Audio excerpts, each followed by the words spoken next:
Hello and welcome to this episode of Cruising and Musing. Today's topic is going to be adopt versus shop, and is shopping for a pet or adopting a pet really a moral choice or something you want to moralize the way people do? So go ahead and hit the subscribe button, get ready to hit that thumbs up or thumbs down, and leave a comment if you've got input for this. I want to start by saying that um, in my lifetime, I think my family has had five dogs that have come from breeders,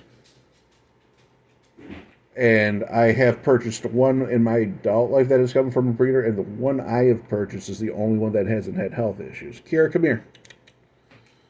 So this is the one I've purchased.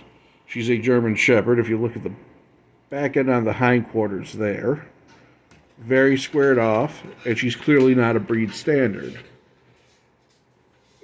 This is the first way you know you're dealing with an ethical breeder is when you're taking a look at the parents and they have, very natural looking contortions to their body. You know that you're dealing with a bad breeder when they are advertising show quality animals, and those animals have all the mutations to their body that make them breed standard, but also are unhealthy in the long run. So, for example, with a German Shepherd, that's the curvature of the spine that brings their hips down underneath, and the shortened back legs that give them that kind of weird prancing gait almost. And it's not good. It gives them all kinds of hip troubles later on, and in fact, most of those show quality shepherds aren't even good for police work because the minute they hit a target and do a tackle or a takedown, they're very vulnerable to injury because of that curvature in their lower spine. And even as they get older, say they're 7, 8, 9 years old, they get extremely arthritic due to that curvature because it's just not a normal shape for holding weight. Kira there is 8 years old. She has zero medical issues and has had zero medical issues in the past. Very, very healthy animal. She came from a breeder. Now, she's, like I said, she's like one out of seven or one out of six. I've lost track of how many animals my parents bought when I was growing up from show breeders who were very unethical and sold us sick dogs to begin with. There was a beagle with congestive heart failure due to a birth defect in the heart that the breeder knew about and sold us anyways. There was a collie that died when it was 6 months old because it was, again, a health issue known for the breed. There was a German Shepherd that was so aggressive that he would even snap at my brother and I while we were growing up and had to be put down because he was so flat out vicious and ill-tempered. Also show quality. Then a quote-unquote show quality Labrador that was so inbred by a quote-unquote backyard breeder, some of these show animals, that it looked like it was put together out of parts of other dogs. It had a very narrow head, a very wide body, a very short tail. The body was long, the legs were stumpy. It looked like a Labrador, again, made out of the spare parts of other Labradors. And that dog was horribly unhealthy her entire life, but she did live to be about 10 years old, which, if you're keeping track, she's the only one that really made it out of puppyhood. And she had health issues her entire life and did not last as long as you would expect a Labrador to last. So buying from a breeder can have you really supporting really unethical and unhealthy practices for having critters. So make sure that you're dealing with an ethical breeder, number one. Make sure that when you're talking with them that, the animals don't have those hugely misshapen traits. Like anyone breeding an English Bulldog is unethical. Their heads are so big, their hips are so narrow, they cannot give birth naturally.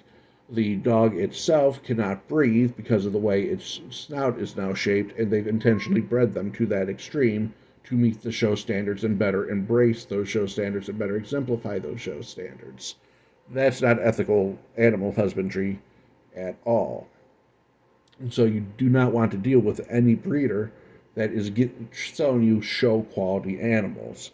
You know, what you should be having are breeders who are breeding for genetic diversity within the breed, for health within the breed, and every now and then, when you have one of those animals produce a specimen that's very well put together, that that should be the one that gets to the show, not intentionally breeding for the show. Think of it like people. We would all think somebody was a Nazi if they were intentionally breeding people to be extra pretty because they wanted blonde hair, blue eyes, 6 foot tall OG, like, the German Hitler Youth. And, like, we recognize the idiocy of what's going on with that when we do it with humans, but when we do it with animals, people seem to, not have their thinking cap on. So even if you are staying within a particular breed of an animal, you can breed them to have healthy hips in German Shepherds, smaller heads, longer snouts in English Bulldogs. You can breed them to have smaller jowls if they're an English Mastiff, so they don't get infections underneath. You can breed them to have longer legs and shorter ears as a Basset Hound. You can, genetically test your animals as well. Miss Eve here and the male Ragdoll, they've both been genetically tested for the kidney and heart disease that the breed is known for as being their primary health issues. They're genetically negative. That means that all of their offspring are going to be genetically negative because those are dominant trait issues. So I know I'm selling genetically healthy animals to people. Why these particular breeds? When you pick them up, they go limp. They're very soft and plushy. It's like holding a living stuffed animal. Makes them great companion animals, and as you can tell from the male constantly being around, they are very friendly. They're very people-oriented. They follow you around like puppies. So when I say, why am I breeding ragdolls? It's because they make great companion animals, especially for people with small children or children with disabilities who need to have a companion animal that's going to be affectionate towards them, follow them around, and be very forgiving of any kind of mishandling that happens to them. This fellow over here, if I wanted to, I could pick him upside down by his hind legs and he'd just kind of hang there, but that's very, very hard to show on camera with just myself. Anyways, so, definitely when it comes to adopt or shop, make sure that you do not shop in pet stores or with breeders who are not being ethical and breeding for the health and preservation of the breed. That being said, breeds do exist. And one of the reasons that you might, want to shop is if you have a specific lifestyle and you need a specific animal to fit that lifestyle. I mentioned these cats, for example, are very good for people with small children, children with disabilities. They're a companion animal that craps and pisses in a box, eats a limited amount of food, can be kept in an apartment, can be handled by somebody who's not going to be overly gentle with them, like a child, being a little clumsy with their fine motor skills still, and is very affectionate and very apartment friendly. Whereas, say, a Norwegian forest cat, a Scottish forest cat, or a Maine Coon might not necessarily be the best house guest you could want because of their inquisitiveness and being all over and all around and into everything because they're higher energy cats. These cats are said to have such little survival instincts, they basically need to be indoor cats because they're so friendly they'll walk right up to anyone and just get picked up and carried away. And I've seen that happen. These cats will literally walk up to strangers as soon as they walk into the house. They don't care. Let alone the fact that they just go flop and won't fight back or struggle when you walk away with them. So, if you're buying dogs, for example, you wouldn't want to intentionally buy a very large, very hyper breed, like, say, a Husky or a Siberian Husky, which is an even larger one. They've got even more wolf in them. If you're going to be living in an apartment complex and you're not the type of person to take that dog out and go running for 10 miles a day, they're not going to be a happy animal, and that's not a breed you're going to want. But if you know you're going to be living in an apartment and you want a dog that's going to be good for an apartment, You can look at something like a Boston Terrier, a little French Bulldog. Frenchies are a little bit healthier than English ones, and they've been a little better about it. It's not too late to save that breed, but still, like, not the best choice. But, that's an example of a small apartment dog. A beagle wouldn't be horrible. Any little terrier. Or if you want a big dog that's good for an apartment, Great Danes are absolutely massive, but they are couch potatoes. As long as you don't overfeed them, they can live very, very happy lives. Just having the occasion, their daily walk and, going outside to go potty and coming back in. Definitely not a breed you can use a puppy pad with the way you do a Chihuahua. Whereas let's say you have a house with property that's all fenced in, well, now having a border collie might be an option if you've got kids, because you can open the back door and let that collie run itself to exhaustion, and it'll run around and run in circles around the kids, barking and yapping its head off, happy and content its entire life, and be very, very good. So you have to think about the energy level of the breed that would fit your lifestyle and who you are. I'm not a runner, but, when I got this German Shepherd, we were definitely walking a lot. And, even from a very young age, I could tell she was rather lazy for a German Shepherd, because we would get 2 blocks away from the house and she would lay down, refuse to move, and I'd end up carrying her back. As she got older and got bigger, we just simply made the walk shorter because she was getting too big to carry home. The memories that brings back of trying to take her out and, play fetch with her, and she would just look at the ball and be like, man, it's 95 degrees out. I'm not running in this heat. Can we go back in the air conditioning now, please, and thank you. So I got off very fortunate as somebody living in an apartment with my Shepherd that she did not require a lot of exercise, but as such, I've had to be very careful about her diet to keep her from becoming overweight. And she's a little thick for a Shepherd, but she is healthy. So that's what, being able to select breeds and shopping does. It lets you reliably pick the disposition, energy level of your pets. Really a lot harder to justify with cats. Ragdolls are one of the few breeds of cats where I can, say very quickly that, breeding them deliberately justifies having a ragdoll versus rescuing a cat. Now, I have a little rescue cat over here that is very old. She's 15. That's unfortunately in her final stages of life, which is why she looks so skinny and scraggly. And, she's been a wonderful pet. Absolutely adore her. But at the same time, my mother has a rescue that we found the same way. Both of us found them under bushes when they were babies. Her rescue is so animal aggressive that when I take my German Shepherd over to my mother's house, they have to lock the cat up because that cat will do nothing but attack my German Shepherd. And by attack, I mean the cat attacks her and draws blood. And we can barely handle the cat to break it up. And the German Shepherd is hiding underneath the table going, why is the kitty so mean to me? The kitties at home are my friends. Why does this kitty hate me so badly? And that's what you can get when you do a rescue animal. You don't know what's in the blood. You don't know what they've been bred to, because there is... with animals, there's a lot of nurture to it. Even with these rag dolls, if I didn't handle these kittens and socialize them as babies, and they grew up never knowing a human touch, they would go feral on us. But the idea is that, with the nature of the animals and the way they've been bred, you can kind of extrapolate what their personality will be like, their demographics, and find out what's right for you.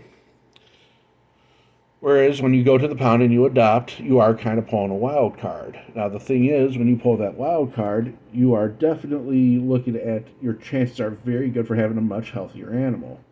So I listed off all the purebreds that my family had gotten before that were not healthy. Before the German Shepherd that I showed you, the only other dog I myself picked out was a little pound hound that was supposed to be a Shepherd Chow mix. And that dog definitely never got to be bigger than 40 pounds. I really doubt that it was actually part Shepherd. I think it was, part Chow, maybe crossed with,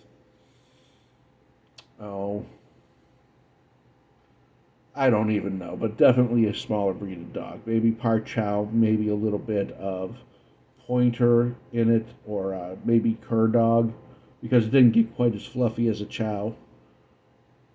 And that little dog, I did have to give her up when I moved away to college because I couldn't find an apartment that would let me have a dog at the time. And I gave it to a family with a young boy, and that dog lived very happily for many long years. Made a very good friend to that little boy, and lived very happily. Was probably the healthiest animal we ever had, and got it out of a shelter. Um, so definitely, your adopted dogs, your adopted cats, being not purebred, tend to be healthier in general, as pure breeding tends to exaggerate traits, both good and negative, in them. So they'll get the exaggerated propensity to a particular illness along with their traits. So if you've got open space and you don't have a particular lifestyle that's going to be confined to the animal, definitely adopting's the way to go. Especially if you're getting already grown animals and you can already see what you're going to get. Adopting a grown dog from a shelter is a much safer bet than adopting a puppy because, again, you don't know what the breed is. And they will lie to you about the breed. They'll lie to you about how old the animals are as well. My grandmother rescued a collie from it was a seized breeding dog they rescued from a puppy mill, and they told her that the collie was about a year and a half old, to place it with Holmes. When she got to the vet was like, yeah, by the teeth on this thing, it's got to be at least 3 or 4. And, it's never seen the outside of day or, really known a human touch. And that dog, oh, it took me an entire summer to teach that dog not to come out from underneath the table, get its pets, and, sit. um, that was my summer project, hanging out up with the grandparents, trying to free this poor dog from the abuse it had suffered being in a puppy mill. But it is purebred, and honestly, it hasn't had any health issues despite the way it was treated. So it was at least bred well, I guess, despite being mistreated.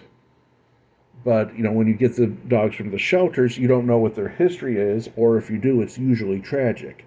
People who It's very rare to end up with an animal in a shelter that was well loved, well fed, well treated, with its health care maintained, it's been to the vet and taken care of very well.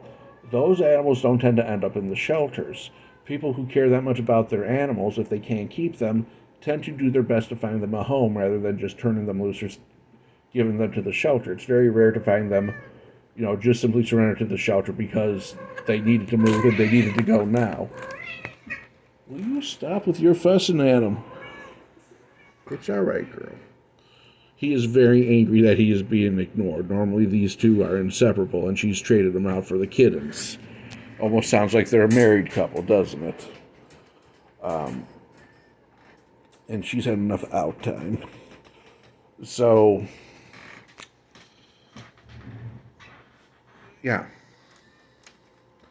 So when you adopt animals, you don't really know what you're getting with the breed and the size and whatnot. With cats, obviously, it matters less. Most cats, if they're not feral, and even if they are feral, you can kind of, cajole them into being at least passively tolerant of you with food and, taking care of them over time. And you don't have to deal with all the issues that you have to with a dog, especially large dogs out of shelters, of the potential danger of them being maladjusted.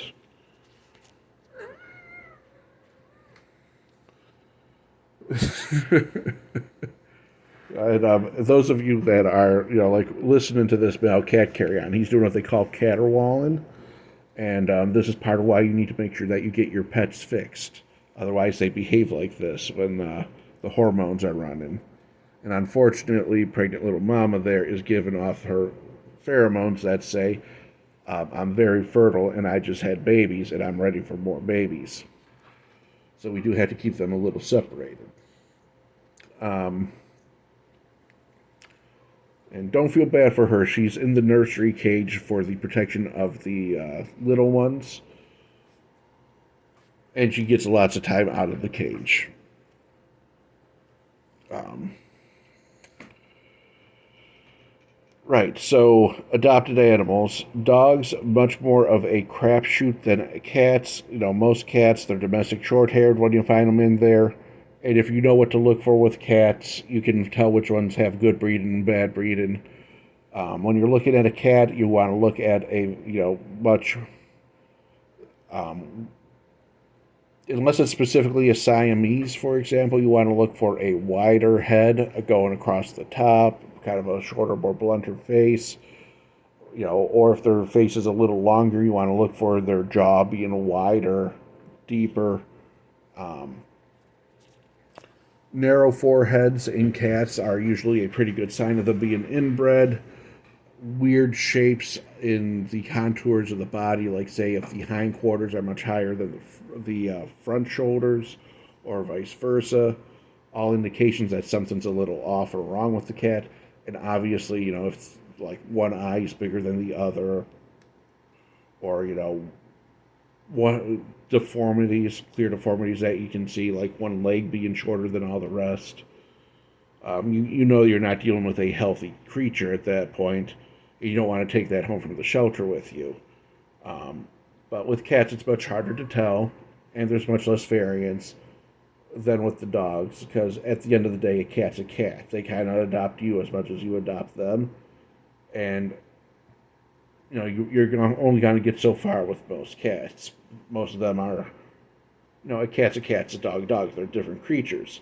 Whereas, adopting a dog is going to be much more of a risk of how big that dog is, how hyper that dog is, the aggression level of the dog, the exercise needs of the dog, and then the actual temperament of that individual animal. One puppy in the litter might be much more willful and stubborn than another puppy in the same litter, and that's one of the things you're taking when you roll the dice to adopt a puppy versus adopting an older dog. So you might, for example, adopt a senior dog and give them a good home in an apartment, whereas adopting a puppy of the same breed would destroy your apartment and end up with you eventually returning that dog to the shelter when it's no longer a cute little puppy that's going to get picked up and taken to a nice farm somewhere to be a farm dog. And that's really, like some of my thoughts on the matter is, you can unethically adopt a dog out of the shelter if you are, or any pet out of the shelter, if you aren't paying attention to, your limited lifestyle on what it will allow you to accommodate. And you can unethically, buy a breed of dog. Let's say that you're not going to be somebody to reliably exercise a dog, and you buy a border collie. Well, that border collie's going to end up in the shelter because you don't want to get up and take it for a run.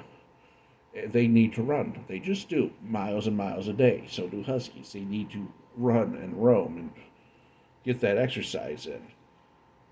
So there you have. Those are my thoughts on the adopt versus shop. You can do either ethically or unethically, and really you need to take a look at your lifestyle and what you want out of the pet before you decide which you're going to do. Because not all breeding is bad and not all adopting is good. And in fact, some of those dogs that are and cats that are in those adoption centers, it's probably better that they are euthanized before, because of the aggression, because of the misbreeding, because of the inbreeding, that they could live very long, very miserable, very unhealthy lives.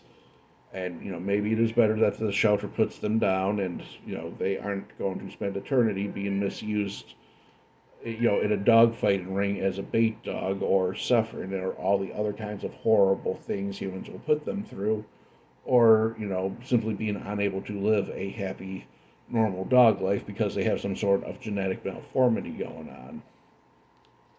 And at the same time, you can have the same problems, if you buy the wrong dog or buy a dog from the wrong breeder. So, at the end of the day, what's really important is that you keep your head on straight. Remember that you are taking responsibility for the next 10 to 20 years for another living creature, and make sure that you are financially able to take care of it properly and do what needs done, and make sure that you're getting an animal that fits your lifestyle.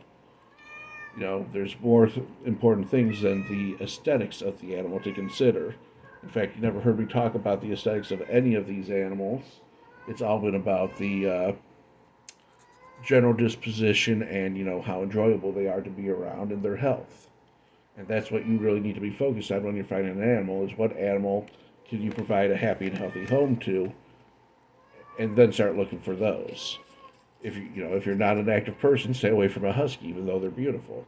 If you are an active person, you might not want to get the Great Dane because you're going to run it into the ground. And those have been our thoughts with Cruising and Musing. And hopefully, after testing's done this week, we'll be able to get Studio B rolling with its AC and get some more traveling footage going on Saturday. Until next time.